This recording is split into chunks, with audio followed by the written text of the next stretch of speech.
Colocar a conta e o Pix. Tá, vou colocar aqui no bate-papo também, tá bom? Deixa eu só pegar aqui. Pode ser, que eu já pego. Bom dia, bom dia. Olha, Bom dia. O pastor chegou.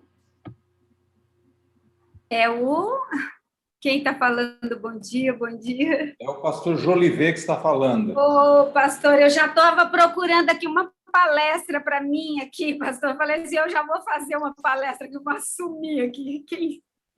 Quem me... Dilma, não se prepara, viu, pastor? É um problema aqui com o servidor de internet. E eu, desde manhã bem cedo, estou tentando conexão e não conseguia, e todo mundo dormindo.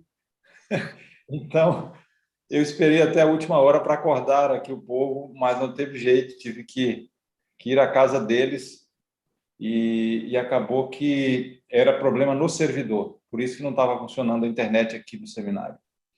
Desculpem aí esse problema, mas já estamos aqui para servir vocês. Pastor, eu estou muito grata pela presença do senhor aqui conosco. Eu já tornei o senhor aí como co-anfitrião para compartilhar alguma transmissão, alguma imagem que o senhor desejar. Eu sei que o senhor é uma pessoa muito ocupada. Eu até entrei aí nas redes sociais e vi aí os paparicos dos seus alunos, né?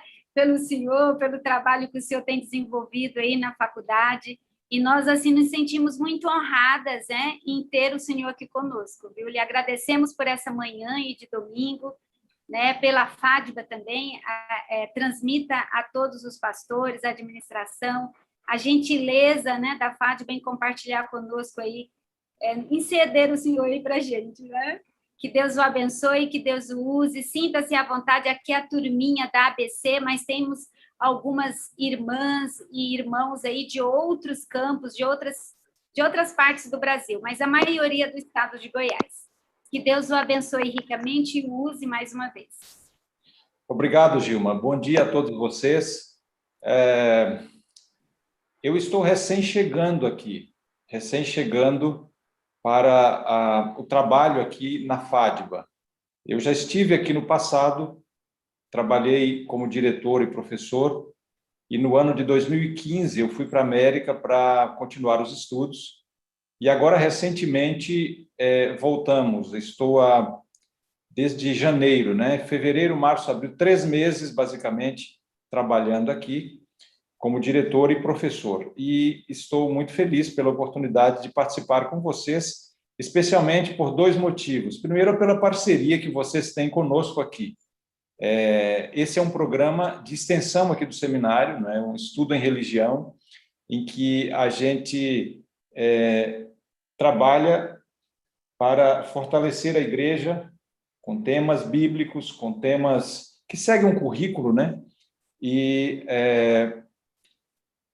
isso com vocês e com outros campos também no Brasil, nós estamos muito felizes por essa parceria. Em segundo lugar, Gilma, porque eu sou goiano também. Eu sou goiano.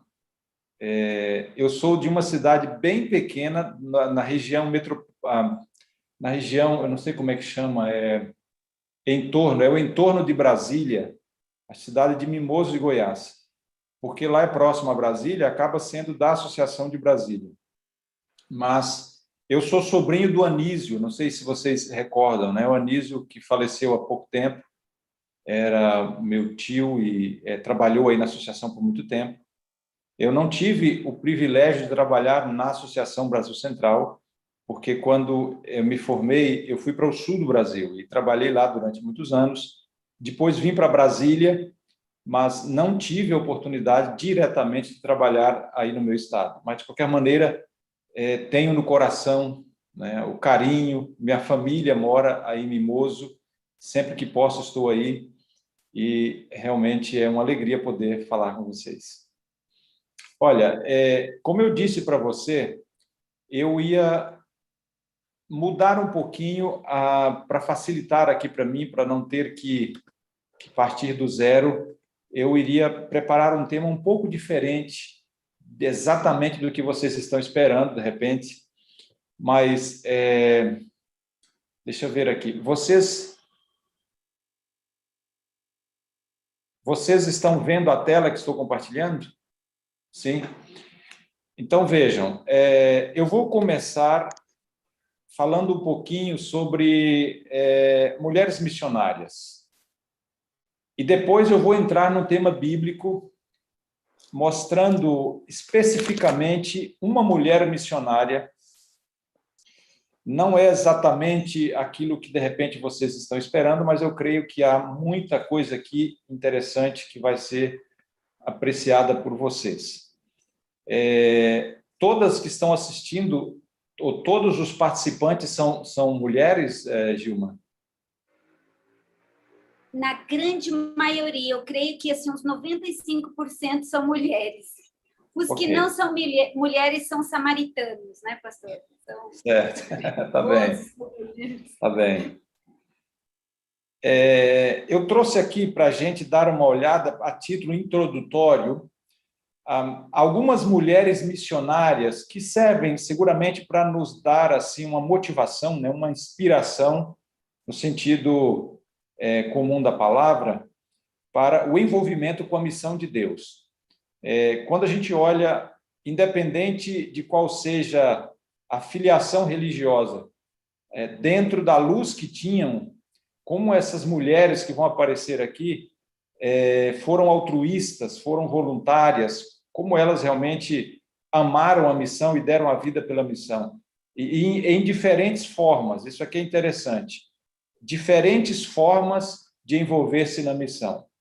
Então, o exemplo delas é uma inspiração para nós. A gente encontra aqui, primeiro, Susana Wesley. É muito conhecida a Susana Wesley, ou pelo menos a família Wesley, não é muito conhecida. Ela é conhecida como a mãe do metodismo. Por quê?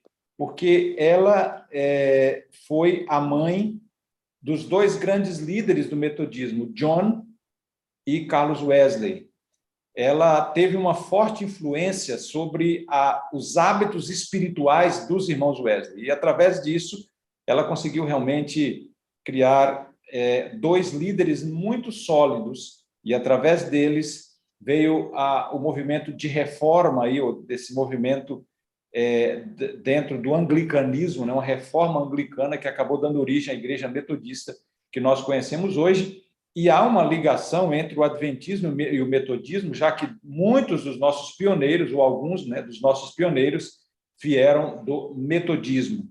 Então, Susana Wesley, percebem que ela, como missionária, dedicou-se a ser uma mãe, realmente, que foi usada por Deus. Então, há muitas formas, né, de se envolver na missão. No caso dela, o trabalho como mãe. Uma outra mulher é esta aqui, a Crosby, ou Frances Jane Crosby. Essa mulher, não sei se vocês conhecem a história dela, mas ela se tornou cega. E, mesmo em face da cegueira, ela foi uma grande escritora de hinos. Era uma pessoa muito talentosa, e ela criou mais de 8.000 músicas. Alguns hinos que nós cantamos, que estão no nosso hinário, né? A Deus damos glória, por exemplo, Quero estar...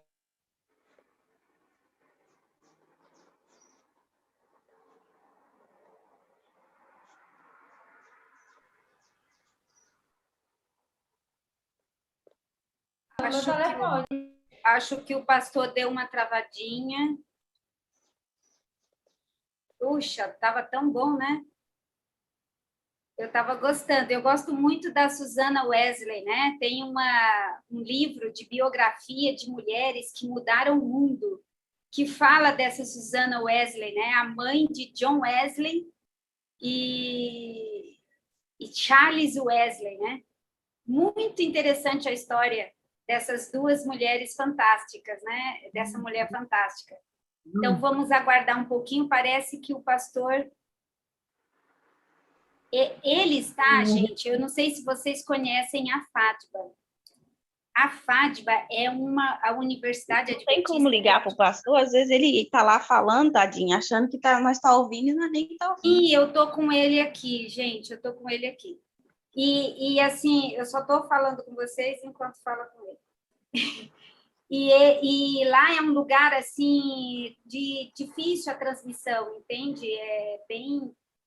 um lugar baixo, um lugar bem distante, não é na cidade, né? A fábrica não fica na cidade. É diferente da gente aqui que está com uma internet boa, né? Eu vou ver se ele aparece de novo aqui.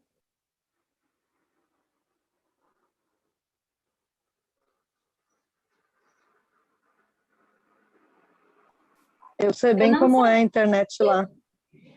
Que a gente Eu não estudou sabia lá. que ele era do Goiás, né? Eu fiquei impressionada, né? Ai, eu estou tão curiosa para ver o resto das mulheres aí que ele vai falar.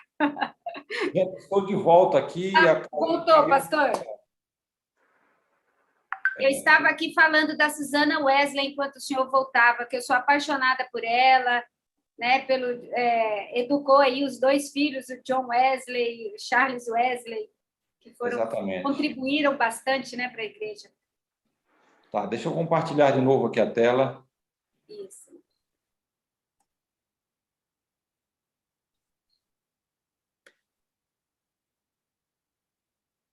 O anfitrião desativou o compartilhamento da tela. Você pode voltar aí?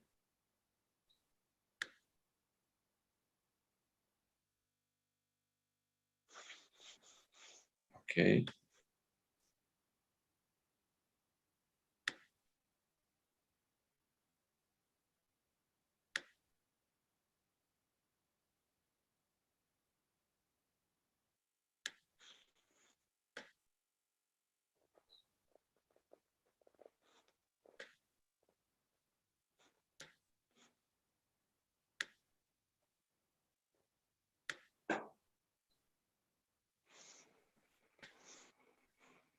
Vocês estão vendo agora direitinho?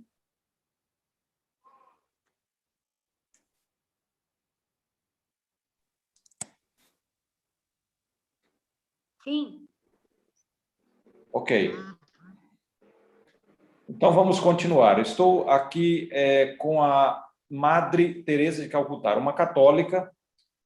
Essa mulher era europeia, não é? E com essa vocação missionária, ela acabou indo para a Índia. Ali fundou o movimento das missionárias de caridade, na cidade de Calcutá, na Índia, uma região muito pobre, criando ali uma colônia, né, para ajudar portadores da doença da lepra, ou a hanseníase, no local denominado por Shantinagar, ou Lugar da Paz. Os doentes ali viviam e trabalhavam. Então, uma mulher que realmente dedicou a vida em favor dos pobres, dedicou a vida para servir. E ela veio de uma região privilegiada, era uma europeia, mas abandonou tudo para servir no campo missionário, numa das regiões mais carentes e pobres do mundo. Então, realmente um exemplo, a Madre Teresa de Calcutá. Como eu disse, independente da crença religiosa, a gente vê que essas mulheres responderam à luz que elas tinham. Agora a gente tem aqui Lilias Trotter. Essa mulher também deixou as suas riquezas, era uma mulher de posse, para pregar o evangelho agora entre os muçulmanos na Argélia, a região norte da África. Veja que a gente viu uma mulher missionária como mãe, né? A mãe tem realmente um papel extraordinário diante de Deus. A gente viu depois uma mulher que, embora sendo cega, dedicou-se a compor hinos, e quão importante foi a participação dela na missão, né? Até hoje a gente é motivado, né? Sensibilizado no nosso louvor a Deus, nosso serviço a Deus através dos hinos que ela compôs, a Crosby. Depois a gente viu a Madre Teresa, que dedicou a vida para cuidar dos pobres, numa das regiões mais pobres do mundo. E agora a gente vê uma mulher que também abandona a riqueza, o conforto, o seu status quo, para ser missionária numa região perigosa, né, entre os muçulmanos. Depois, a gente tem aqui também a Corrie ten Boom, um outro tipo de envolvimento missionário. Qual foi o caso dela? Ela é uma holandesa. Naquela ocasião em que Hitler invadiu a região lá da Holanda, e naquele instante, o que ela fazia? Ela escondia os judeus na sua casa, com a esperança de salvá-los dos campos de concentração. Só que, com o tempo, ela acabou sendo descoberta e, por causa disso, foi também enviada para um campo de trabalho forçado de mulheres. Ali ela sofreu experiências horríveis nas mãos da polícia secreta do nazismo. Mais tarde, depois de ser liberta, essas experiências a levaram a um ministério mundial em mais de 60 países, pregando sobre o perdão e o amor de Cristo. Aí estamos falando de Corrie ten Boom. Veja que foi um outro tipo de envolvimento missionário. Existem muitas formas, né, de envolver-se na missão, e a forma que ela achou foi essa aí que nós mencionamos, acolhendo os judeus do nazismo, depois indo, por conta disso, para o campo de concentração, pagou um preço alto, mas depois de liberta, usou essa experiência para falar de Jesus no mundo todo. Depois a gente tem aqui a Lottie Moon.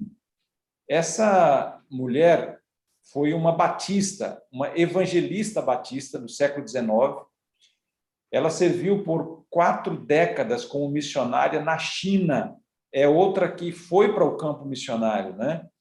Ela deixou o relativo conforto também, a posição social e a família que tinha nos Estados Unidos para viver uma vida de desconforto e luta perpétua em uma região realmente muito carente.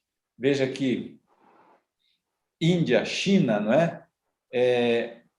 Regiões bastante difíceis entre os muçulmanos, mas essas mulheres abandonaram a vida confortável que tinham com o senso de missão, com amor no coração, por esse sentimento de servir a Jesus e salvar pessoas.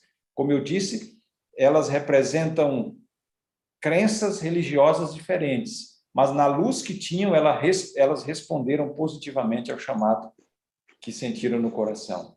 Nós temos aqui a Catharine Booth.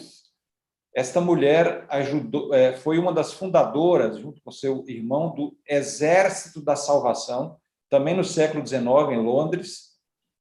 E esse grupo, né, Exército da Salvação, que existe até hoje, na época era chamado de Missão Cristã, e se destaca até hoje pelos seus esforços em favor de caridade, em favor de serviço para os pobres, né? Serviço social.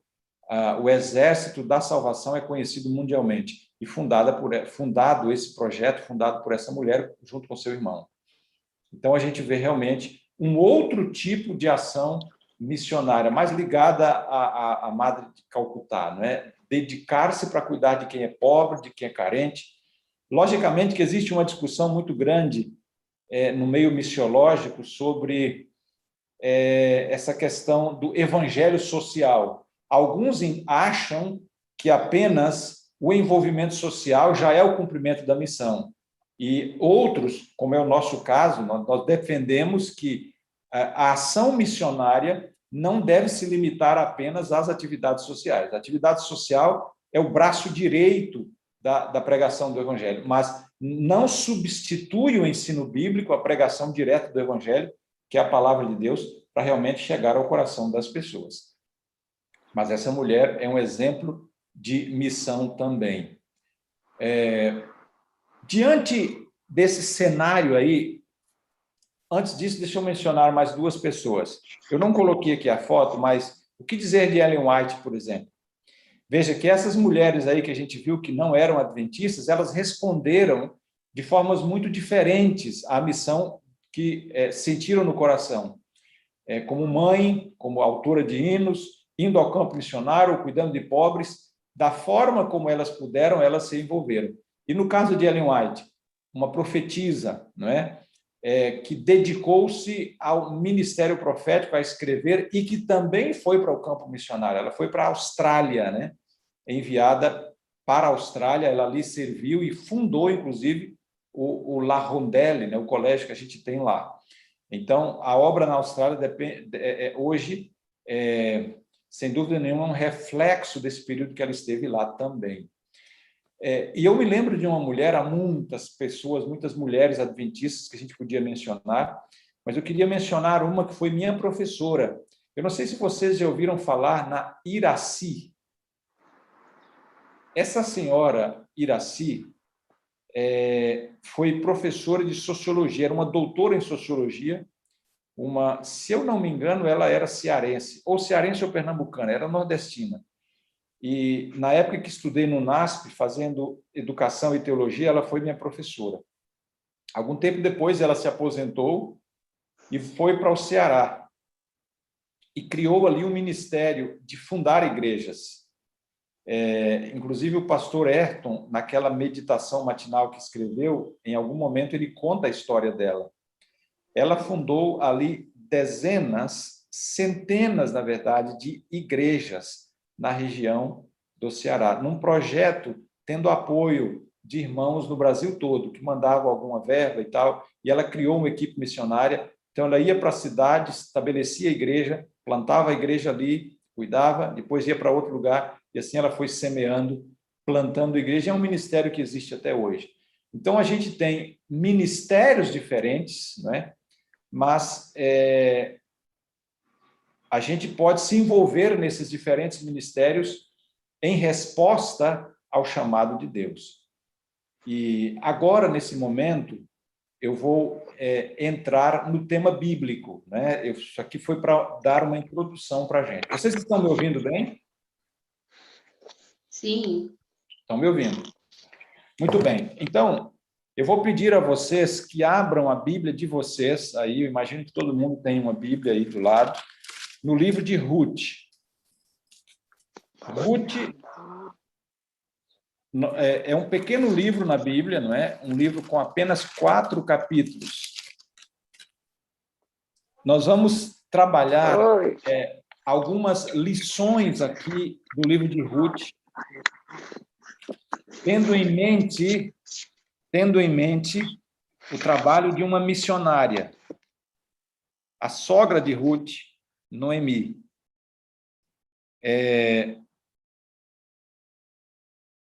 Sem dúvida, Ruth foi quem foi, e vocês lembram, né?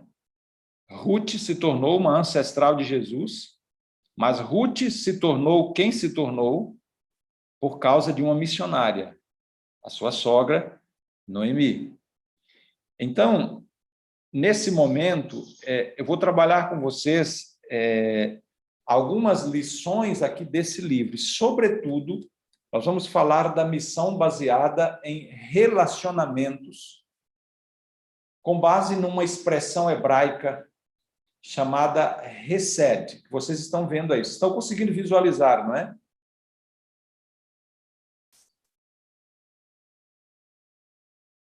Sim. Sim. Então, vocês estão vendo aí o título, Missão Baseada em Relacionamentos, uma ação Hesed. Essa palavra Hesed, uma palavra hebraica, que tem um significado bem interessante. Nós vamos já entrar no significado da expressão. Mas há uma pergunta que eu quero colocar aqui no ar e que o tema vai responder, por que os relacionamentos são importantes para a missão? Por que os relacionamentos são importantes para a missão? Veja, o ser humano tem uma propensão para relacionamento. E isso é algo intrínseco, relacionado com a imagem que Deus colocou em nós, seres humanos. A Bíblia diz que nós somos criados à imagem de Deus. E a expressão lá em Gênesis, que fala Deus ali como o que nos criou a sua imagem, é a expressão Elohim. Elohim é uma alusão ao Deus triuno. Nós temos um só Deus, mas esse Deus se manifesta na forma de 3 pessoas. Quando a Bíblia fala do Deus triuno ou da Trindade, no Antigo Testamento, a expressão usada é Elohim. Então, a expressão que aparece em Gênesis, quando diz que Deus nos criou à sua imagem, a expressão é Elohim, ou seja, está falando aí do Deus triuno. Então, veja, Deus, por ser um só Deus, mas se manifestar em 3 pessoas, significa que existe uma relação intradivina entre eles, não é? Deus Pai, Deus Filho e Deus Espírito Santo vivem em uma íntima relação. E veja, essa relação é tão íntima, é tão próxima, que embora sejam 3 pessoas, são um só Deus. E se a gente olha, a principal causa da morte de Jesus foi justamente esse sentimento de separação da Trindade. Quando ele veio aqui e se encarnou, ele suou gotas de sangue lá no Getsêmani pela angústia do peso do pecado de toda a humanidade sobre ele, que o separava de Deus, separava do Pai. Então, e lá na cruz, o seu coração explodiu com apenas 6 horas de crucifixão. Geralmente, o crucificado demorava horas, até dias para morrer na cruz. Mas Jesus morreu em poucas horas, porque a sua morte não foi pela dor física, mas foi pelo sentimento, né? A angústia da separação. Tamanha essa intimidade da divindade. Ali Jesus representava o nosso pecado. Era o próprio pecado sendo punido ali, não é?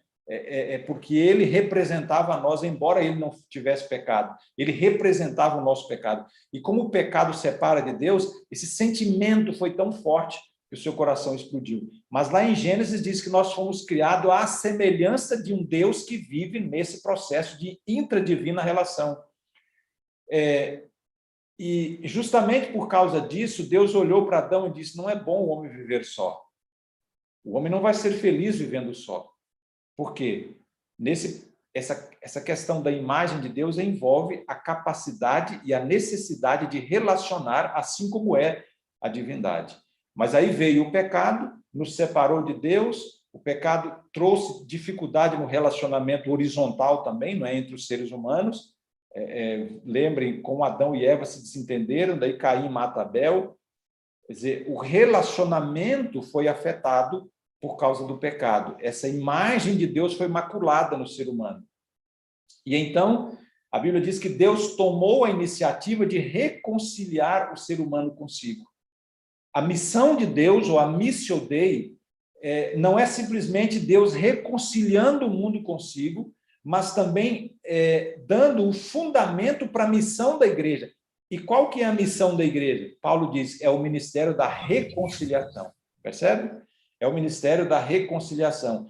E essa reconciliação, em 1 João 1,3, João diz que, através do anúncio do evangelho, ocorrendo essa reconciliação pelo anúncio do evangelho, ocorre a chamada experiência de koinonia, ou de comunhão entre Deus, entre o ser humano com Deus e entre o ser humano e outros seres humanos.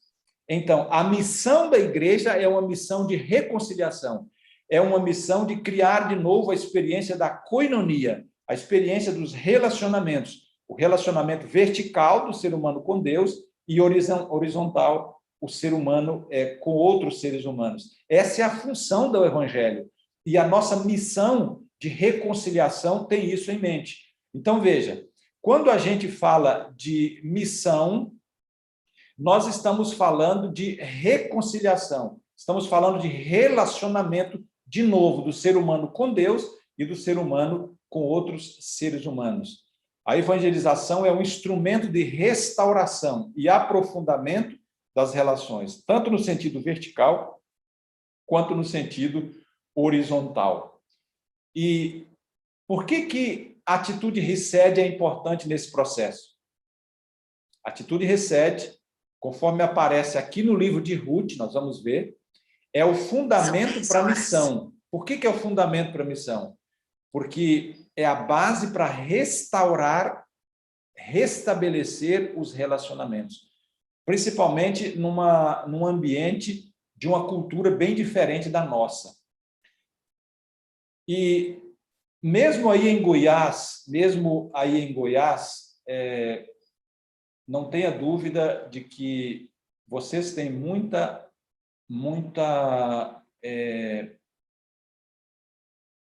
relação transcultural. A missão enfrenta pessoas de outras culturas, né? Por exemplo, a gente tem pessoas com crenças diferentes, pessoas com uma cultura diferente. Você pega, por exemplo, uma pessoa que vem do espiritismo, uma pessoa que vem, um cigano, por exemplo, que é outra cultura.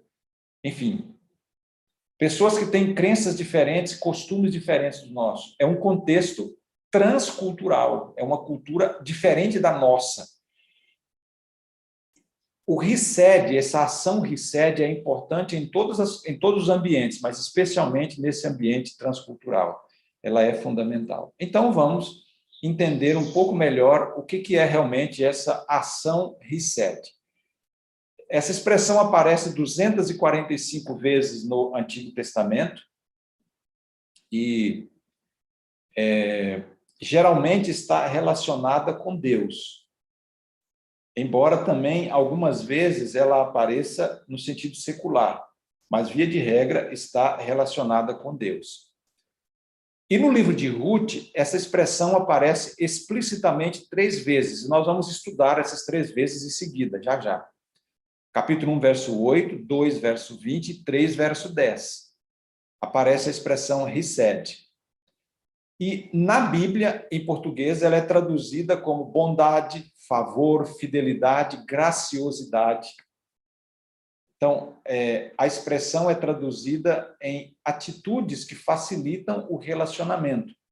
Agora, nós não temos em português, nem em inglês, uma palavra que sozinha transmita todo o significado de RICED. Nós não temos. Então, devemos levar em conta que a expressão RICED abrange atributos como lealdade, generosidade, deveres familiares tradicionais, a abertura para com o estrangeiro, a quebra de preconceitos, essa disposição de aceitar as pessoas como elas são. Ou seja, o significado de RICED envolve e é baseado em relacionamentos.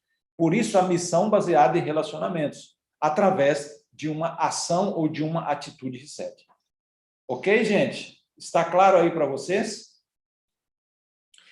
Veja, quando a gente fala de atitude RICED, está se falando de uma conduta ética responsável num ambiente de comunidade, no contexto da igreja, atendendo, assistindo aos necessitados e atendendo as pessoas de forma voluntária, de acordo com a necessidade das pessoas.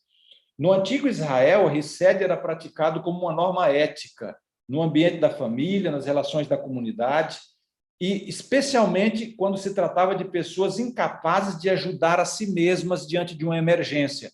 Então, havia uma emergência, alguém em necessidade, a atitude RICED entrava no contexto aí para servir, não é? Portanto, RICED atende às demandas de justiça, de retidão. É necessário servir de acordo com as necessidades para fazer justiça. Essa era a ideia, né? Pastor, pois não. Então, a atitude de Ruth para com Noemi é uma resposta da atitude RICED da Noemi para com Ruth. E depois, mais na frente, Boaz, ele tem essa atitude RICED para com Ruth e Noemi, né? Poxa, mas você é uma excelente aluna, viu? Você já captou a mensagem, é isso mesmo. Perfeitamente isso aí. Segundo a Bíblia, veja que interessante isso, segundo a Bíblia, o próprio Deus pratica RICED por meio de atos divinos, concedendo ajuda e salvação aos seres humanos.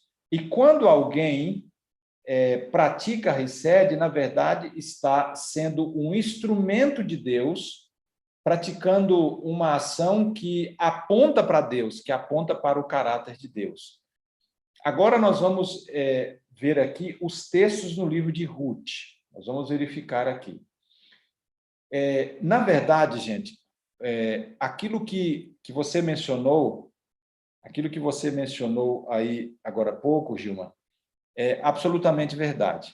Não é só Noemi que praticou a atitude RICED. A Ruth também a praticou, você já disse, e o próprio marido, né? Boaz, marido de Ruth, também pratica RICED. Então, você captou aí uma lição importante. Geralmente, o amor produz amor, né? Geralmente, a resposta para uma atitude Rised é também atitude Rised. Por isso que quando a gente olha para Deus, enxerga Deus agindo bondosamente, misericordiosamente conosco, a tendência é responder. E quando a gente é instrumento de Deus para abençoar outros, geralmente a gente leva as pessoas a conhecer e amar a Deus, né? Pastor, Então, pois não. é igual quando fala naquele versículo que é a bondade de Deus que nos leva ao arrependimento. Então, é a atitude Rised de Deus para conosco que faz a gente devolver uma atitude Rised, nos arrependendo dos nossos maus caminhos, né? Perfeitamente, é isso mesmo. E os estudiosos dizem que o tema central no livro de Ruth é a atitude Rised. Na verdade, o texto é visto como o livro de Ruth é visto como uma ilustração do termo Rised.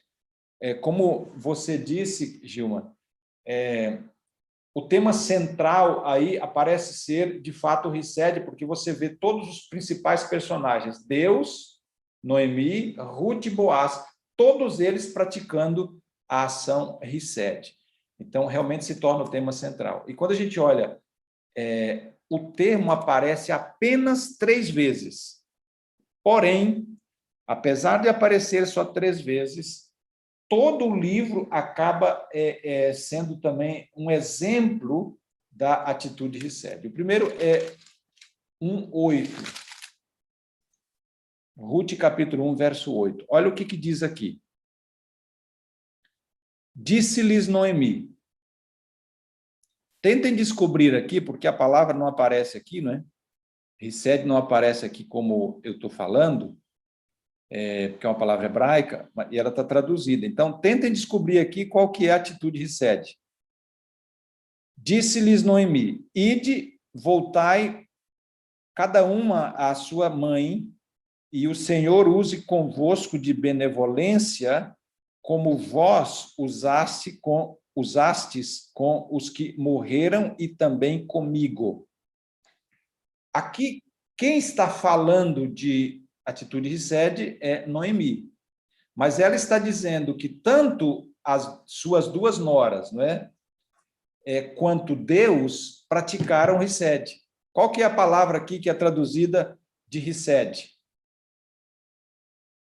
Onde está a expressão aqui que nos aponta para a atitude Rised? Me ajudem aí. Benevolência? Como? Benevolência? Exatamente. Benevolência. Já apareceu aí na tela também, né? O que o Senhor trate benevolamente, de forma benevolente, né? Rised, como fizeste com os mortos e comigo, disse Ruth. Com essa expressão, Ruth está dizendo que, aliás, desculpa, Noemi está dizendo que Ruth e a outra nora, que as duas, Orfa e Ruth, praticaram atitude benevolente ou praticaram Rised, tanto com ela quanto com os 2 mortos, os 2 filhos dela que haviam morrido. E ela diz que Deus também as tratasse como da mesma forma, né, com atitude Rised, de forma benevolente. Então, ela está dizendo que tanto Deus quanto as 2 noras praticaram ou praticam, né, essa atitude Rised. O outro Pastor, texto, pois não. A gente entende mais a profundidade dessa palavra quando a gente vê que a atitude Rised, ela é uma abnegação do favor próprio em prol da bondade e misericórdia para com o outro no seu lugar. Aham. Então, veja, num ambiente de comunidade, da igreja ou na vizinhança, onde quer que a gente está, a atitude Rised é algo que faz diferença ou não faz? Especialmente hoje, nos tempos tão difíceis nos quais vivemos, né? Em que as pessoas estão com medo, as pessoas estão desesperadas, mais empobrecidas, enfermas. quanto a atitude Rised pode ajudar e fazer a diferença, não é? Então, ela aparece de novo aqui no capítulo 2, verso 20. Eu vou ler aqui, de novo, tentem descobrir aqui onde está Rised. Então Noemi disse à sua nora: bendito seja ele do Senhor. Noemi está falando aqui de Boaz. Quando Ruth voltou para casa à tarde, depois de ter trabalhado lá no campo de Boaz, aí quando Ruth disse para Noemi que ela havia catado cereais lá no campo de Boaz, Noemi disse essas palavras aqui. Ela disse: bendito seja ele, Boaz, do Senhor, que ainda não tem deixado sua benevolência. Então, o Senhor não tinha deixado a sua benevolência nem para com os vivos, nem para com os mortos. E disse-lhe mais: esse homem é nosso parente chegado e um dentre os nossos resgatadores. Noemi, veja que interessante, Noemi percebeu com aquelas palavras de Ruth que por trás do que havia acontecido estava a mão de Deus. E qual que é a palavra aqui que traduz atitude Rised? É a palavra benevolência. De novo, né? Benevolência, ou bondade, ou direção, ou misericórdia, né? Também podia ser a tradução. Ela percebeu que foi Deus que conduziu Ruth justamente para o campo de Boaz. Por quê? Porque Boaz era o resgatador. Então, foi por acaso aquilo? Não, ela percebeu, não foi uma obra do acaso. Ela percebeu que Deus estava conduzindo aquele momento tão difícil no qual elas estavam vivendo. A mão de Deus estava por trás. Ela aplica que a Deus, então, aquele que pratica a benevolência, ou aquele que pratica a atitude Rised. Elas não estavam sozinhas. Ela enxerga a mão de Deus por trás daqueles movimentos. Veja que interessante, não é?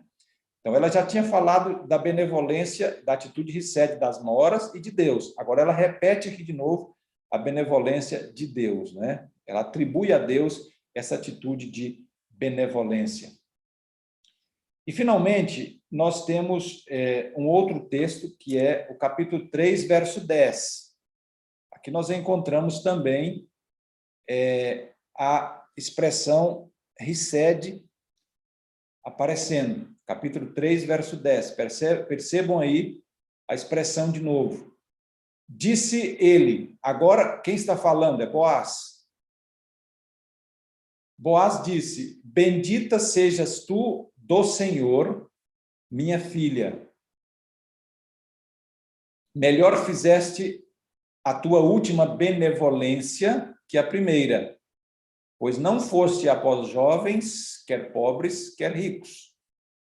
O contexto aqui foi aquele momento quando Ruth deitou aos pés de Boaz lá no campo, que era um costume da época, dizendo que ele era o resgatador, dizendo que reconhecia ele como parente, aquele que era responsável por resgatar. A viúva geralmente era resgatada por um parente próximo, né?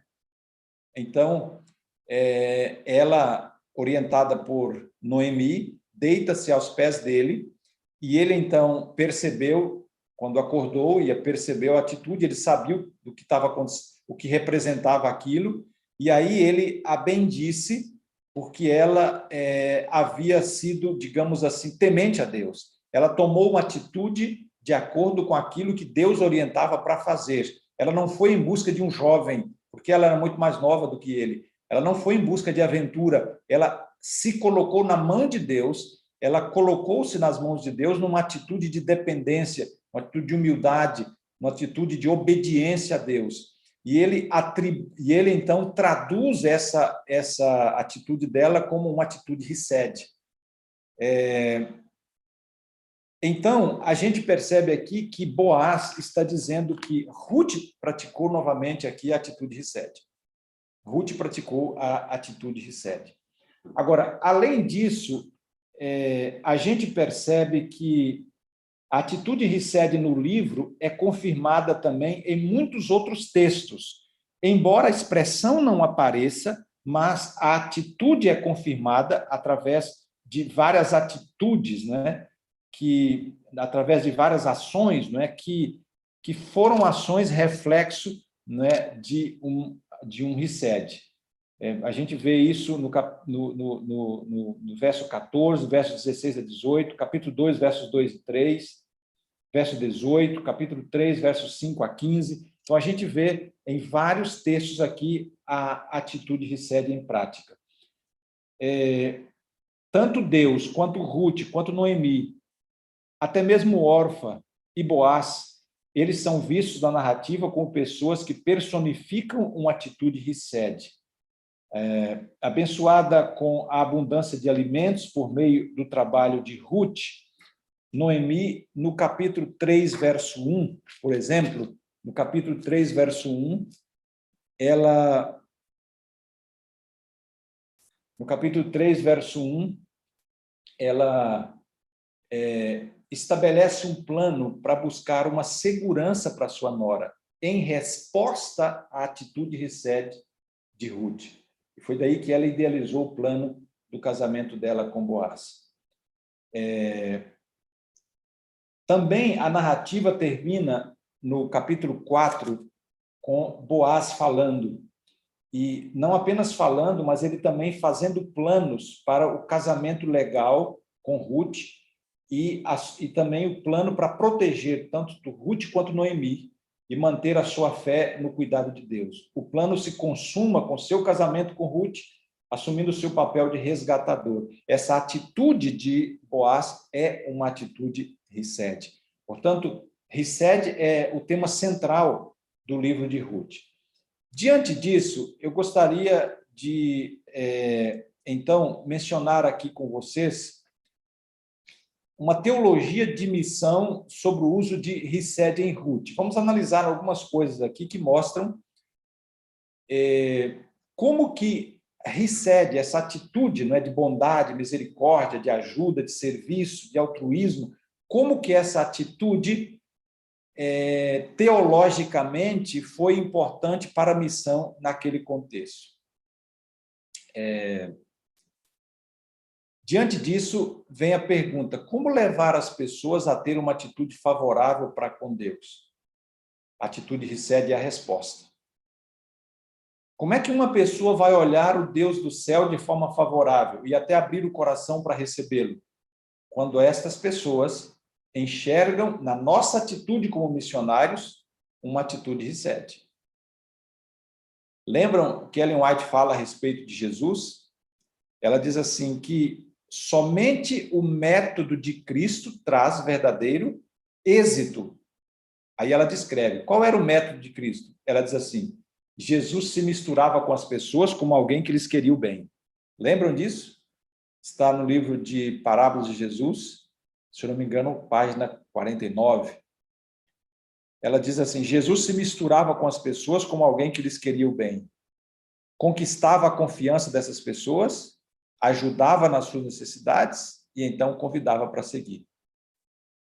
Essa atitude de ir aonde as pessoas estão para servir conquista a confiança e leva as pessoas a uma resposta positiva, como já foi aqui mencionado pela Gilma, não é? Uma atitude positiva em resposta. E vocês se lembram de um outro texto de Ellen White em que ela diz assim: se nós fôssemos bondosos, se nós fôssemos bondosos, assim, misericordiosos, nós iríamos ganhar 100 pessoas, aonde hoje nós ganhamos uma pessoa. Então, ela está usando o mesmo sentido aqui. A bondade, a atitude Rised, abre caminho para a gente alcançar o coração das pessoas. E nós iríamos multiplicar a nossa eficiência no ganho de pessoas para Jesus. Então, em primeiro lugar, a atitude agora, digamos assim, uma teologia de missão com o uso de Rised. O que teologicamente falando, a gente aprende em termos de importância da atitude Rised. Número 1, manter a confiança na fidelidade de Deus, independente das circunstâncias, é algo favorável quando nós estamos trabalhando com pessoas. A atitude Rised de Noemi, nesse processo aqui de trabalho com Ruth, foi uma demonstração de confiança na fidelidade de Deus, mesmo nas circunstâncias mais adversas. Apesar de ela, às vezes, ter considerado assim que estava sob o castigo de Deus, que era um conceito da época, por causa dos desastres que ela viveu, mas a sua atitude várias vezes demonstra que ela manteve a sua confiança em Deus. Então, se nós mantemos a confiança em Deus e na fidelidade de Deus, independente das circunstâncias, nós estamos demonstrando com nossa forma de ser uma atitude Rised, que aponta para o caráter de Deus e que vai nos ajudar as pessoas a confiarem em Deus. Número 2, manter a visão da soberania de Deus sobre os eventos da história. Então, veja só. Nós estamos, por exemplo, diante de uma pandemia que eu acho que depois do dilúvio é a maior catástrofe no mundo, de alcance mundial. A gente já teve as guerras, mas nenhuma guerra, nem a Primeira nem a Segunda Guerra, embora sendo mundiais, elas tiveram o alcance tão grande e elas mataram tanta gente. O mundo está realmente muito difícil. Porém, aqueles que conhecem as profecias bíblicas entendem que, de alguma forma, isso é cumprimento de profecia. E, de alguma forma, há benefícios espirituais nessa pandemia. E que, por trás de toda essa problemática, toda essa dificuldade, está a mão de Deus, permitindo que o mundo chegue nesse estado tão caótico para que ele possa salvar mais pessoas. Porque, em última instância, não importa se a pessoa morreu, o que importa é se ela está com Deus. Então, quando a gente tem essa visão da soberania de Deus sobre os eventos da história, entendendo que Deus está no controle, essa é uma atitude que vende uma imagem positiva do caráter de Deus. Veja que a atitude número 1, a confiança na fidelidade de Deus, independente das circunstâncias. E agora, a número 2, esse entendimento de que Deus é soberano e ele está no controle da história. Essa é uma posição, essa é uma atitude que vende uma imagem positiva do caráter de Deus, que vai levar as pessoas a terem uma atitude favorável para com Deus. E número 3, o entendimento de que Deus age por meio de atos de Rised feitos por seus agentes humanos. Interessante, quando a gente olha aqui o livro de Ruth, nós vamos verificar o seguinte, que em alguns momentos parece que Deus é omitido da narrativa. Às vezes o autor descreve a providência de Deus e às vezes ele omite a providência de Deus. Por isso, alguns autores chamam o livro de Ruth de uma história sobre o Deus oculto. Outros chamam de silêncio de Deus em Ruth. Porque a narrativa descreve os sinais da mão de Deus nos eventos, mas às vezes não menciona Deus dirigindo alguns detalhes da história. Mas quando a gente olha com detalhe, nós vamos reconhecer que realmente Deus está ponto a ponto ligando uma coisa com outra e conduzindo tudo que aconteceu na história ali no livro de Ruth. Quer ver? Eu vou ler aqui Pastor. para vocês. Pois não. Pastor, Pois e não, para que pode mais falar. difere do que a atitude de Deus escolhendo ela para ser a mulher, né? Que vai ser a geração de Jesus. E veja que, como é que a gente vê Deus agindo aqui na história? Às vezes o autor não menciona diretamente Deus trabalhando. Mas quando a gente vê tudo que aconteceu na história, como Ellen White fala, né, como que um fio de ouro está de uma letra a outra, desde o início ao fim do livro, a gente vê Deus agindo ali. Por exemplo, como é que, primeiro, Ruth toma a decisão de ir lá para Israel? Depois a gente vai ver na parte final aqui, com mais detalhe isso. Só pode Deus agir no coração dela, né? Deus estava agindo ali. Deus usou sua sogra como agente para isso. Em segundo lugar, eles chegam lá em Israel, elas chegam lá em Israel, e aí Ruth sai aleatoriamente para buscar alimento, e ela entra justamente na roça, lá na lavoura de Boaz. Foi coincidência isso? Daí, quando Noemi percebe que ela foi justamente naquele campo, Noemi caiu em si e diz, puxa, Deus está por trás, porque Ele é nosso resgatador. Aí explicou para ela o que ela devia fazer. Aí ela vai e deita aos pés, em obediência, deita aos pés dele, ele a aceita, e aí ele toma providência para poder resolver o assunto legal, porque ele não era o primeiro resgatador, tinha outro. Mas ele vai atrás, ele resolve.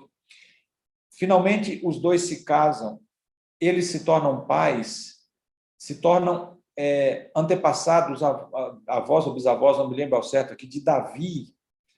De Davi vem Jesus, o Messias, percebe? Então, estava por trás ou não estava a mão de Deus? Totalmente estava ali por trás a mão de Deus. Deus agindo por meio de atos reset, feitos pelos agentes humanos para poder cumprir o seu plano, né? A sua vontade. Deus estava ali no controle de todas as coisas, isso ficou realmente bem claro na narrativa. Eu estava dizendo que ia ler aqui uns textos, deixa eu verificar aqui. Vou ler 2 textos aqui rapidamente.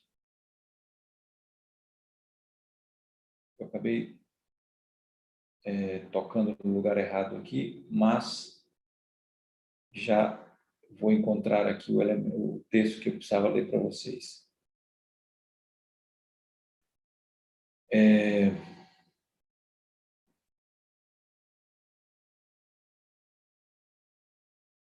Bom, vamos deixar o texto, eu já estou um pouco adiantado aqui no meu horário, mas o fato é, conforme eu descrevi, Deus estava aí o tempo todo conduzindo as coisas. Então, a bondade, a lealdade, a atitude extrema de cuidado de Noemi causaram uma forte impressão em Ruth, ao longo dos anos em que elas conviveram. Vocês sabem por quanto tempo elas conviveram juntas em Moabe? Não. Elas conviveram ali por volta de 10 anos. Agora, veja que interessante. Ruth era moabita, e, como moabita, era uma parente distante de Israel. Vocês sabem que Moabe, assim como Amon, aqueles 2 povos, eles eram parentes de Abraão, porque eles eram descendentes de Ló. Mas eles nunca serviram a Deus. O Deus principal de Moabe era o Deus Camosh, ou Camosh, que era uma deidade pagã, era um ídolo pagão. E durante 10 anos, Ruth e Noemi conviveram juntas lá naquele local. Agora, quando a gente olha aqui a narrativa, parece que não havia uma intenção direta de Noemi de converter Ruth ao judaísmo. Por quê?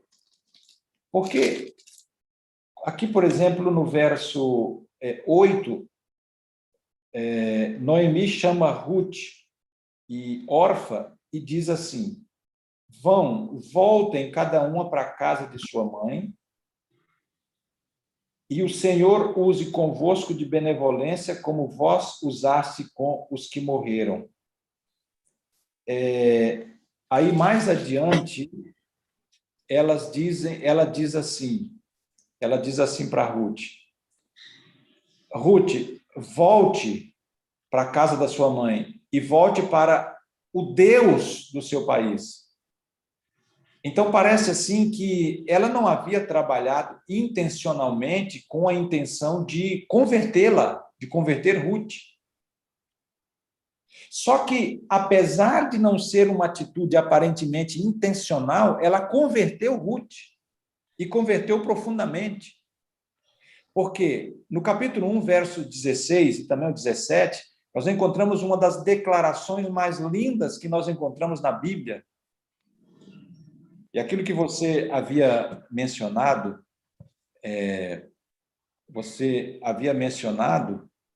a resposta, né? A resposta de Ruth, Gilma, foi espetacular. E aqui mostra a resposta dela, veja. Disse, porém, Ruth: não me instes para que te deixe e me obrigue a não seguir-te. Quando Noemi estava para voltar, né, para sua terra. Então, ela tinha despedido das noras. Voltem para a casa dos seus pais, das suas mães, para o Deus da sua pátria. E aí Ruth diz: não insiste para eu voltar. Não me obrigue a não seguir-te. Porque, verso 16, aonde quer que fores, irei eu. Onde quer que pousares, ali pousarei eu. O teu povo é o meu povo, o teu Deus é o meu Deus. Onde quer que morreres, morrerei eu. E aí serei sepultada. Faça-me o Senhor o que bem lhe aprouver, se outra coisa que não seja a morte me apartar de ti. Percebem aqui que Ruth, ela abandona o seu povo, ela abandona os seus parentes, a sua cultura local, abandona o seu Deus, porque ela fala que o teu povo será o meu povo, o teu Deus é o meu Deus. Ela havia se convertido realmente ao Deus de Israel. E aqui ela está chamando Deus de Yahvé. Então, ela conhecia realmente a expressão. E ela diz: faça-me o Senhor o que bem lhe aprouver, se outra coisa que não a morte me separar de ti. A palavra Senhor aqui, a palavra Kyrios, aliás, a palavra não é Kyrios porque em hebraico, né? Mas ela está falando aqui de Yahvé, a expressão no Novo Testamento é Kyrios, mas aqui é Yahvé. Então, ela está realmente, assim, demonstrando uma conversão, não só no aspecto familiar, mas também do próprio Deus. Ela resolveu abandonar a cultura. E olha, gente, nós não temos muita noção disso, porque a gente vive num país grande, continental, e embora a gente conviva com pessoas de outras crenças, mas é diferente de a gente viver em outro país, em que a cultura é totalmente diferente, em que as pessoas adoram de uma forma diferente. E aqui era o caso, né? E essa era uma cosmovisão, né? Uma visão de mundo, uma visão religiosa totalmente diferente. Mas Ruth havia mudado a sua cosmovisão, a sua visão de mundo. Ela mudou, a sua visão religiosa totalmente mudou. Ela diz aqui que, e ela usa o verbo no presente. Ela diz: o teu povo é o meu povo. Quer dizer, ela não era mais uma moabita, ela agora era uma judia. O teu Deus é o meu Deus. Eu vou aonde você for, vou morrer do seu lado, só a morte vai nos separar. Porque isso é uma mudança profunda. Isso não é fruto de uma coisa superficial. Há uma mudança profunda.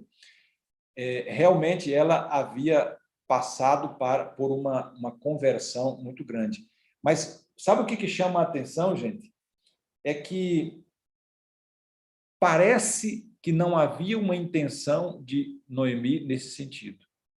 Mas porque Noemi praticou a ação Hesed, isso foi suficiente para mudar totalmente a visão de mundo, a cosmovisão, as crenças, as atitudes da sua nora, né, a Ruth.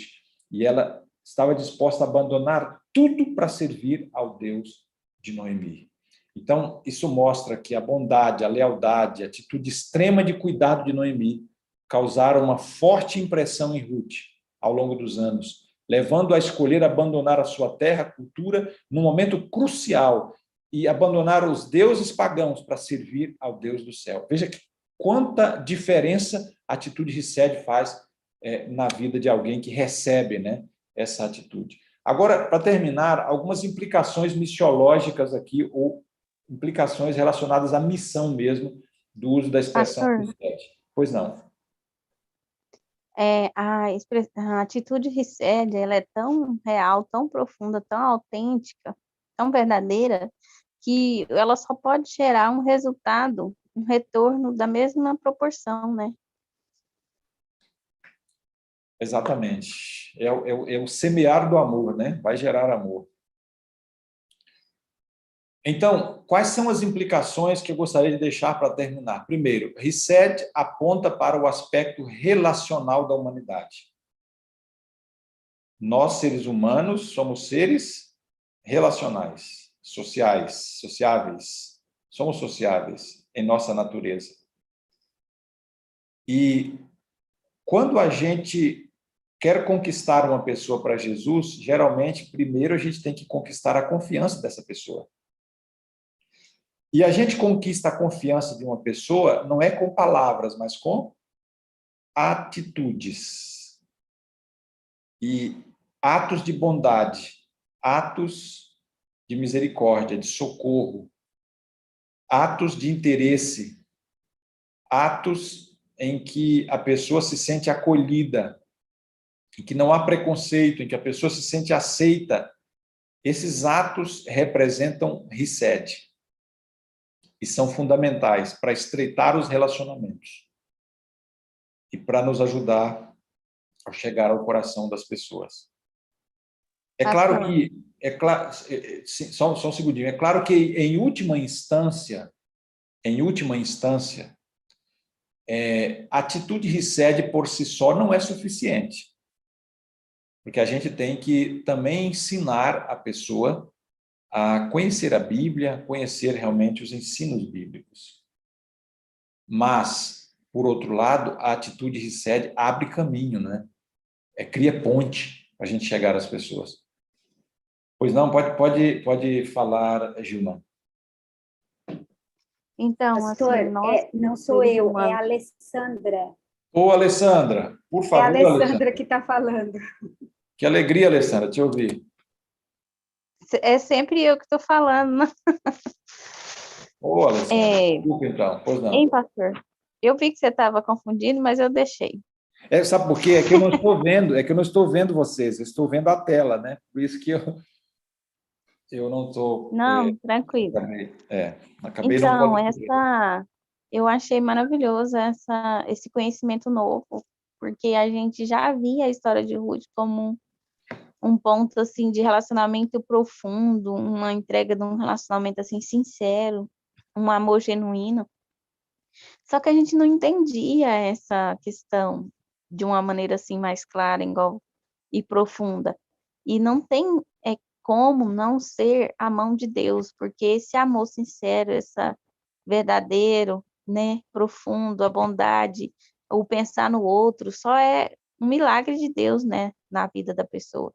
Não tem como não ver, igual a irmã Leoarte fala, como um fio de ouro, né, em todo o trajeto ali da história de Ruth e Noemi, e até mesmo envolvendo o órfão, mas ali mais fixa ali na história de Ruth e Noemi. É uma história muito linda e que agora me trouxe assim mais sentido o porquê, né, de tudo isso. A gente não conseguia entender, mas precisa mesmo dessa explicação, e também só é possível tudo isso realmente com Deus atuando profundamente. Não tem como o ser humano por si só fazer tudo isso, né?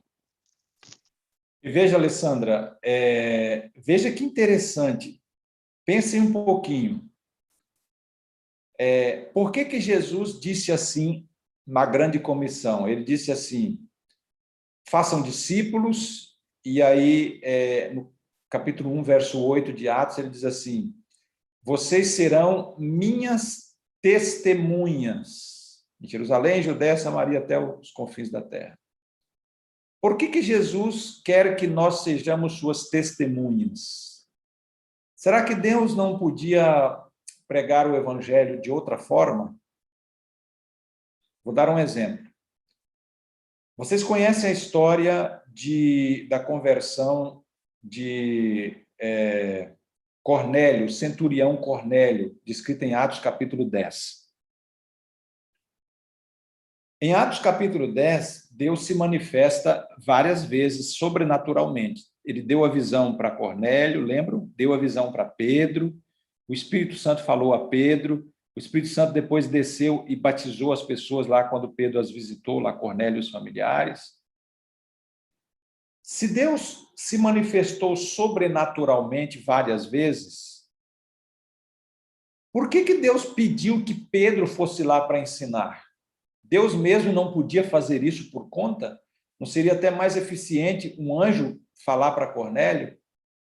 Veja, Deus se manifestou sobrenaturalmente, mas não para ensinar a mensagem do evangelho para Cornélio, mas para pedir para ele lá chamar Pedro, para que Pedro pudesse ensinar o evangelho para eles. Percebe que interessante isso? Ou seja, o padrão bíblico é Deus usar o ser humano como seu instrumento para salvar outros num processo de testemunho. Quer dizer... Pastor? Só concluindo aqui o pensamento. Quer dizer, alguém que já tem uma experiência forte com Deus, um discípulo de Deus, vai ao encontro de alguém que não conhece a Deus e representa o caráter de Deus para esta pessoa através de atitude Hesed e do ensino bíblico. E aí essa pessoa se converte. Então, Deus quer que a gente testemunhe. Mais do que ensine, é o testemunho que transforma a vida das pessoas. A experiência que eu tenho com Deus vai ser um instrumento valioso para levar a pessoa a querer também seguir a Deus. Pois não?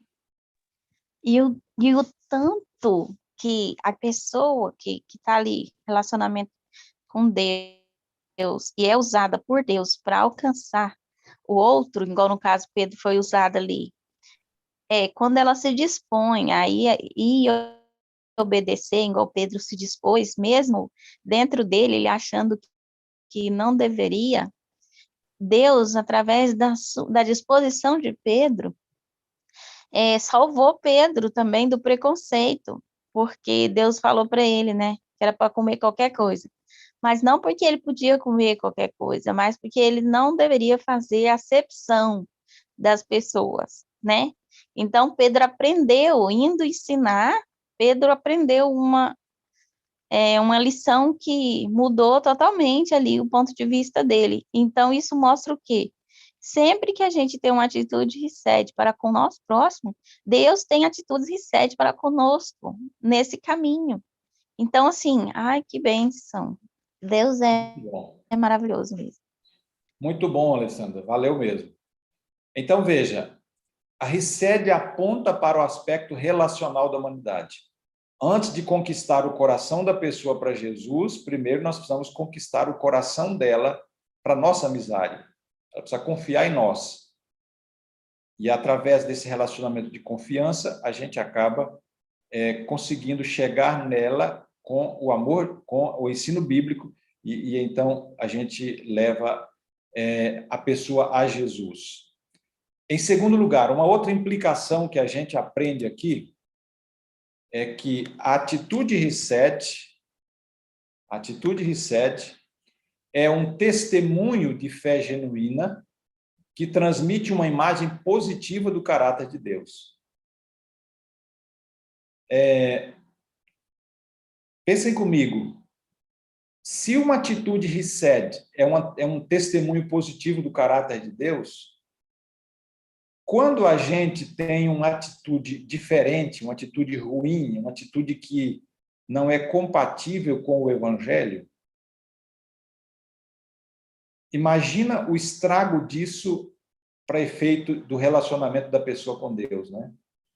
Porque as pessoas veem a imagem de Deus através de nós, seja uma imagem positiva ou negativa. Isso é no círculo de casa, né? Pais e filhos, e também é onde nós estamos no relacionamento com outras pessoas. A imagem de Deus depende muito da forma como nós vivemos o Evangelho, porque nós representamos a Deus diante das pessoas.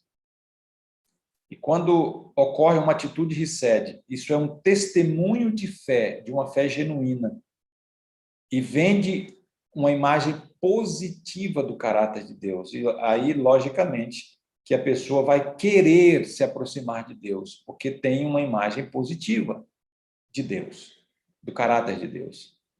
Percebem, então, quão importante é isso? É uma implicação muito séria isso, né? Não importa, já te dou a palavra, não importa aonde nós estamos ou o que nós fazemos, nós estamos ali representando o Deus que nós dizemos seguir. E nós vamos vender uma imagem boa ou ruim, depende das nossas atitudes. E vimos aqui que a atitude Reset é uma forma de vender uma imagem positiva do caráter de Deus. Pois não, por favor?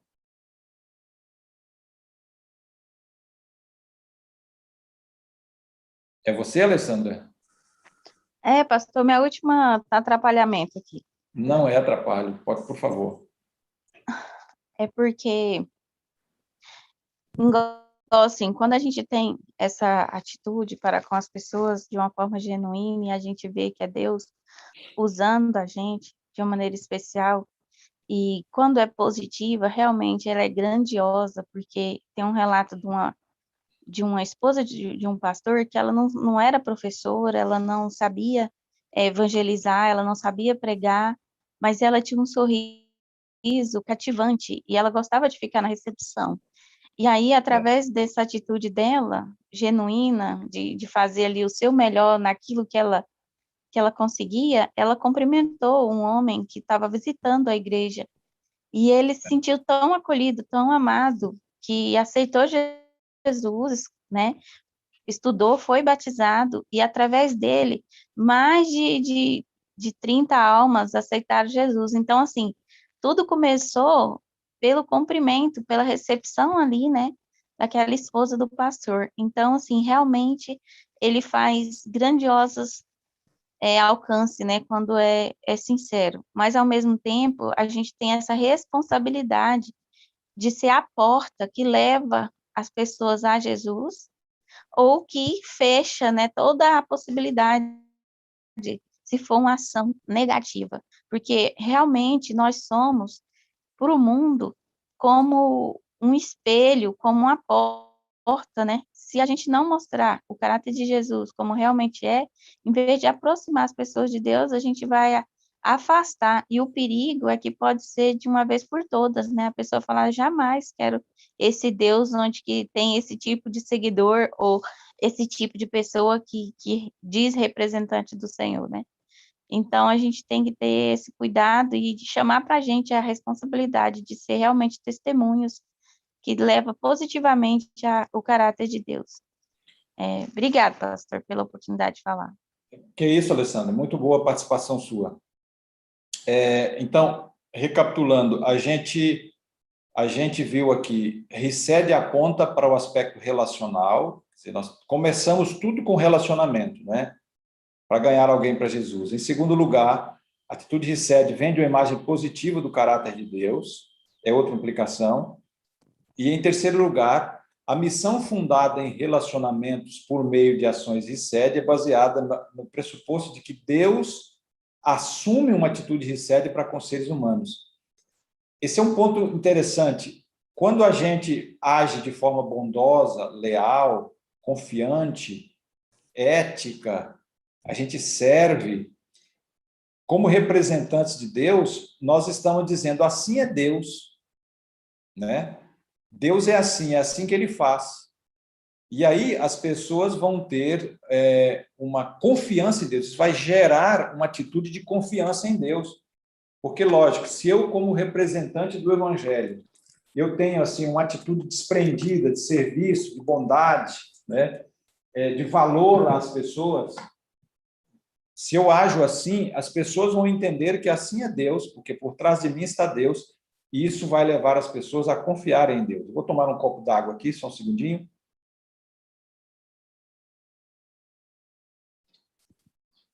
Então, essa é uma outra implicação. A confiança das pessoas em Deus, ou a falta de confiança em Deus, pode ser gerada por nossa atitude, não é? E uma atitude RICED vai levar as pessoas a confiarem mais em Deus, porque vão transferir aquela atitude positiva para Deus, né? Porque nós vamos estar vendendo uma imagem positiva do Evangelho. Então, gente, essas eram as considerações que eu queria passar para vocês nesta manhã.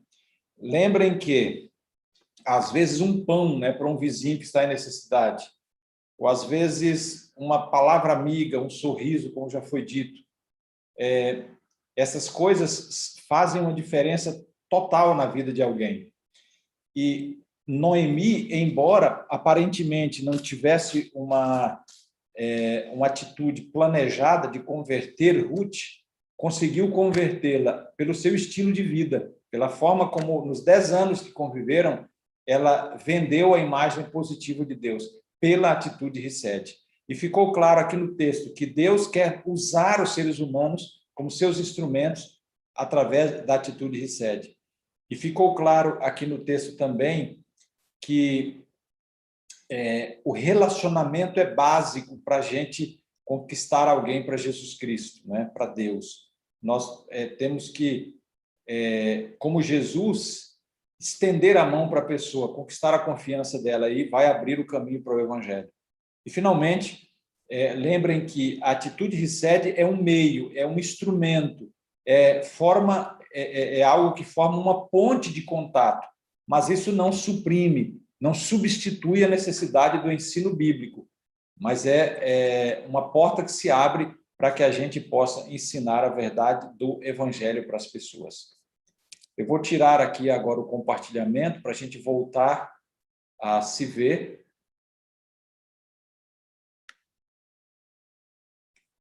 E eu estou à disposição para pergunta, ou se vocês querem mais tema, enfim. Eu acho que já tomamos um bom tempo aqui, né? Pastor, eu creio assim que eu aprendi muito, assim como a Alessandra, né, que teve uma boa participação, as outras também. Foi muito interessante ouvir esse sentido, né, esse novo olhar, né, para a história de Ruth, Noemi, muito bom. E eu gostaria que o senhor falasse, de repente, aí um pouquinho, ou respondesse dúvida das meninas, com respeito à missão hoje, né? Então, assim, eu posso usar isso, né, esse relacionamento com as pessoas, através do estudo bíblico, por exemplo, online, né? Eu posso fazer, assim como o senhor falou, né, através de um pão, de um ato de bondade com uma vizinha, com uma amiga. Então, assim, não, assim como Noemi fez, né, de uma forma não tão intencional, mas eu também posso pregar o evangelho e também de uma forma intencional, né? Eu também posso usar também esse método aí, RICED, né, de relacionamento, de benevolência, de bondade. Eu acho que ficou muito bom. E a gente também pode aí, de repente, até responder algumas dúvidas, né, das irmãs, alguns comentários aí, que se o senhor tiver disponibilidade de ficar mais um pouquinho. Estou à disposição para responder alguma pergunta que possa vir. nós estamos tendo que nos virar agora nesse período remoto, né? Aqui, por exemplo, na universidade, nós não temos aula presencial. Os professores tiveram que se inventar. Nós estamos dando aulas remotas e, além disso, a missão também não pode parar. Eu, por exemplo, tenho um pequeno grupo remoto todo sábado à tarde, em que a gente está ali participando, fortalecendo as pessoas, ensinando e discutindo e cuidando um do outro, orando, porque nós precisamos usar o tempo em que nós estamos, né? E as pessoas estão mais abertas que nunca para receber o Evangelho. Então, a atitude ReSed é útil em todo o tempo, mas nesse tempo parece que mais ainda. E é o meio de começar o relacionamento, né? E de continuar com o relacionamento. E agora, isso não suprime a necessidade de um estudo bíblico, de enviar literatura, né? De orar com as pessoas, de levar as pessoas a ter um conhecimento maior da palavra de Deus. E a gente, agora, através das redes sociais, né? Através dos contatos online, nós podemos fazer palestras, nós podemos ensinar. As pessoas estão aí nos meios nas redes sociais falando de tudo, né? E por que a gente não pode falar do Evangelho? Então, é realmente muito importante. Alguma pergunta mais?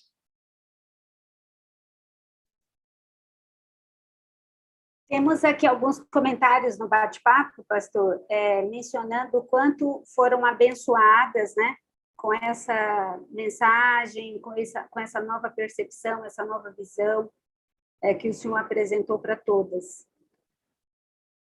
Né? Eu, inclusive, pastor, coloquei aqui um texto, né, do Espírito de Profecia, que o senhor mencionou, do método de Cristo, porque realmente é fantástico e muitas vezes, muitas pessoas serão tocadas, né, quando terem as suas necessidades atendidas em primeiro lugar, né? Depois vão aceitar de portas abertas, de coração aberto, o Evangelho. Né? Uhum. Muito bem. Alguém tem mais alguma pergunta, algum comentário a fazer? Tatiane Cavalcante, pode falar, Tati. Isso. Bom dia, pastor. Bom dia, Gil, meus colegas presentes, irmãs presentes. Estão me ouvindo? Sim, estamos ouvindo. O que eu quero falar não é uma pergunta, pastor, é só um comentário. Quando a gente retorna no princípio da sua exposição, quando o senhor destacou o exemplo de várias mulheres ao longo da história, né, inclusive da irmã Ellen White, e a gente é levado a observar que essa atitude ReSed é algo que a gente pode praticar e deve praticar no lugar em que o Senhor nos colocou. Né? Muitas vezes a gente olha para o nosso compromisso de fazer missões, né, como cristãos diante do Senhor, como algo que está longe, como algo... A gente olha para o que o outro faz, no lugar em que o outro está, mas a gente, às vezes, deixa de olhar para o lugar em que nós estamos e aquilo que nós podemos fazer no lugar em que estamos. Eu achei bem interessante isso. Destacou a mãe, né, daqueles dois irmãos lá, e a contribuição assim para a formação teológica deles, né? E o quanto isso foi importante. E é tão interessante a gente observar isso assim no lugar onde nós estamos. Não que a gente deva permanecer ali, a gente deve crescer, mas a partir de onde estamos. Eu achei muito interessante a sua maneira como o senhor conduziu isso, fazendo com que a gente observasse isso desde o princípio, nos exemplos daquelas mulheres. Parabéns, pastor. Nem todos vão ser missionários além-mar, porque exige uma vocação especial. Mas todos somos chamados para ser missionários. E há muitas formas de ser missionário, né? Então, a gente precisa ser sensível ao apelo de Deus e colocar em prática aonde a gente está. E a base para tudo isso é o relacionamento. Né? Por isso, a atitude ReSed é fundamental. Muito bom, Tatiana. Muito legal. Você é parente do pastor Helder Cavalcante? Não, pastor, não sou. Não. Tá bem. Bom dia, pastor. Eu queria contribuir.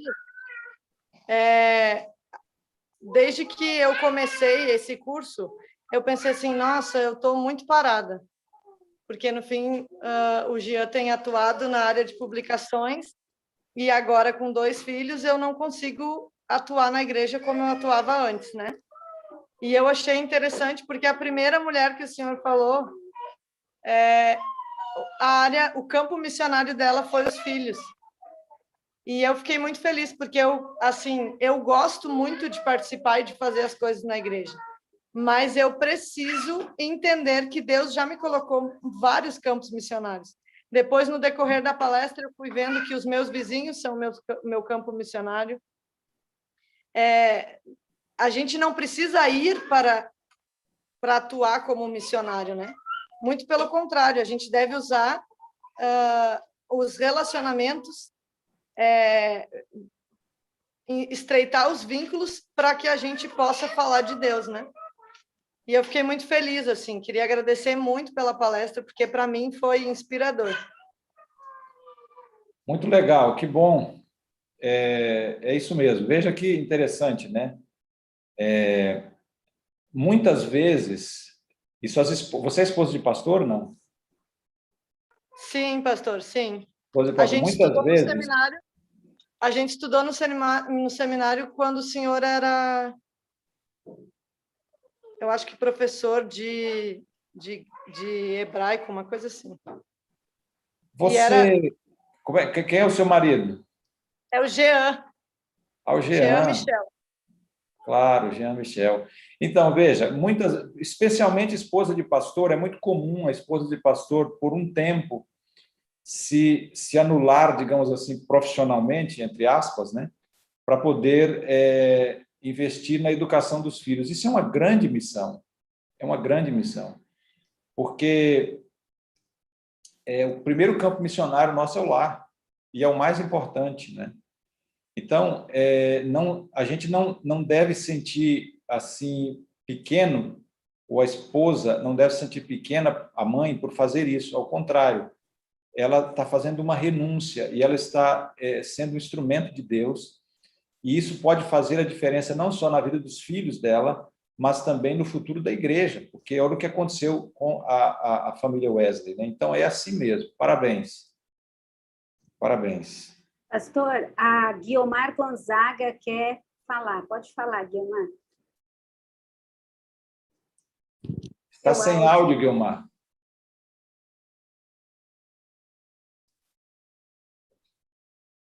Acho que você tem que colocar aí, Guiomar. Você está com o celular, toca na tela do celular primeiro, que daí você Agora vai... já está. Bom dia, pastor. Eu sou irmã da Gilma. Na verdade, eu gostaria só de compartilhar um exemplo muito positivo, muito bom que nós tivemos, que foi da nossa avó. A nossa avó, ela foi uma das mulheres mais missionárias que eu já conheci na face da terra. Certo. Ela não tinha estudo nenhum, pastor, mas ela nunca pegou uma condução sem a pessoa que estava do lado sair evangelizada. Eu achava isso incrível, a coragem que ela tinha, e às vezes eu era menina, e eu ficava olhando e falei, nossa, como ela é tão, assim, despreendida, né? E ela me deixou um bom exemplo. Eu agradeço muito a ela. Cada um de nós tem que se colocar na mão de Deus para ser usado por Deus na forma como Deus quer que a gente faça. Há muitas formas de ser missionário. O importante é a gente ser missionário. E lembrando que a atitude RICED é básica para a missão porque ela trata do relacionamento. E o relacionamento é o início, né? É a ponte. E, a partir daí, então, a gente deve, de alguma forma, também falar do Evangelho ou mostrar os ensinos bíblicos, né? Que vão ser também fundamentais para o processo de transformação da pessoa. A gente podia colocar, antes de terminar, colocar todo mundo na tela aqui para tirar uma foto, né? Sim. Deixa eu entender aqui, a maioria aí é esposa de pastor, Gilma? Não, Não, nós temos algumas esposas de pastor, temos várias, aqui nós temos mais ou menos umas 10 conosco aqui, mas as outras são irmãs do Ministério da Mulher e que querem participar, querem entender a missão, propósitos delas como missionárias. E eu creio que hoje a sua mensagem foi perfeita. Para mim, foi maravilhosa. A mim também. Ótima. Dá uma contribuição ainda, se puder. Pois não, pode falar? Então, pastor, eu lembrei da história de Noé, né? Quando a irmã estava preocupada ali com relação à família e ela queria fazer outras coisas, mas agora já tem os filhos, né? Eu também já tive muito essa preocupação. Aí, o que eu fiz? Eu ia desenvolvendo junto com meus filhos na idade deles. Por exemplo, quando eu estava pequenininha, eu era professora do hall. Aí elas foi crescendo, eu fui sendo professora ali de acordo com a série delas. Igual agora eu estou com os adolescentes. E desenvolvendo também o aventureiro, quando era a idade do aventureiro, desenvolvia no desbravador, a idade do desbravador. Inclusive, eu também estou no desbravador. Ainda não tão ativa, igual antes, por causa dessa pandemia, e a gente está lutando contra o Covid, estamos em tratamento.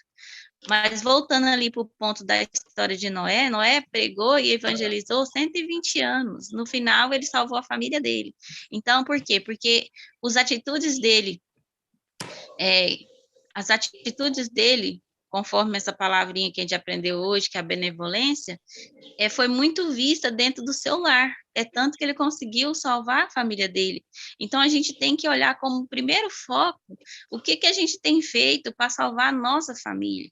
Que às vezes a nossa maior paciência é lá fora, nossa maior carisma é lá fora, nosso maior amor e carinho é lá fora, e em casa a gente vira o quê? Um dinossauro rex. Então, como que a gente vai mostrar Jesus para nossa família? Então, que Deus nos ajude, né, a começar como Noé fez. Primeiramente, nosso lar e depois o mundo inteiro, porque não adianta ganhar o mundo todo e perder nossa salvação, né? Muito bom, Alessandra. Está bem. Bom, Dilma, eu acho que nós podemos orar, né, para terminar? Sim, pastor, eu ia pedir isso mesmo, né? Que todas recebam aí a bênção do pastor Gelipei, e que Deus o abençoe também, pastor. Antes do senhor entrar, nós oramos pelo senhor também, em vários momentos. Que Deus esteja contigo, continue lhe usando no preparo dos novos ministros, né? Na preparação de materiais, artigos. Eu sei que o senhor escreve, e o pessoal pode procurar aí na internet, vocês vão achar. Que Deus o abençoe, que Deus esteja contigo, pastor. Está bem. Oremos, então. Querido Deus, nosso Pai, obrigado pela oportunidade que tivemos de estar juntos, relembrando a importância do nosso papel aqui nesse mundo como missionários teus. Temos aí um grupo de mulheres, 2 filhas, que têm um papel fundamental junto à família e também na sociedade em que vivem, na igreja que representam, como tuas filhas, como missionárias tuas, que o Senhor as use para a pregação do Evangelho. Que o Senhor dê sabedoria e paciência no trato do lar, e que o Senhor nos faça de cada uma um instrumento teu, que através da atitude recede, com atos de bondade, misericórdia, de amor, de paciência, de mão estendida, elas possam servir aonde estão e possam ser instrumentos teus para atrair pessoas, não apenas para o Evangelho, mas para a salvação em Cristo Jesus. Amém. Que as atitudes recede sejam um caminho, sejam uma ponte para estreitar os relacionamentos, e que o caminho se abra e que elas também, Senhor, busquem instruir através do ensino bíblico, para que as pessoas tenham a base para uma conversão sólida ao seu lado. Abençoe Amém. A Dilma como líder desse grupo, desse movimento. Abençoe todos os que estão participando, abençoe os maridos aí representados, os filhos também, as famílias que nós representamos, que todos estejamos irmanados num só propósito, que é servir ao Senhor aqui nesse mundo e nos preparar para a volta de Jesus. Nós estamos numa época difícil, um tempo assustador, mas nós queremos ser instrumentos teus para levar esperança. E mais uma vez, pedir do Senhor a proteção. Proteja, por favor, a nossa família desse vírus tão cruel. Dê-nos força e sabedoria para lidar com todas as situações e que sempre tenhamos, Senhor, na tua mão, nós tenhamos a sabedoria para levar a esperança de Jesus Cristo ao coração das pessoas. Amém, Senhor. Estamos como teus filhos, nós entregamos nossa vida a ti mais uma vez, nossa família, a tua igreja, aos teus cuidados. Amém. E o fazemos em nome de Jesus. Amém. Amém, Senhor. Amém. Amém. Deus abençoe, meninas. Obrigado. Fiquem com Deus. Um Obrigada, abraço a todos pastor. vocês. Mandar fotos lá no grupo. Tchau.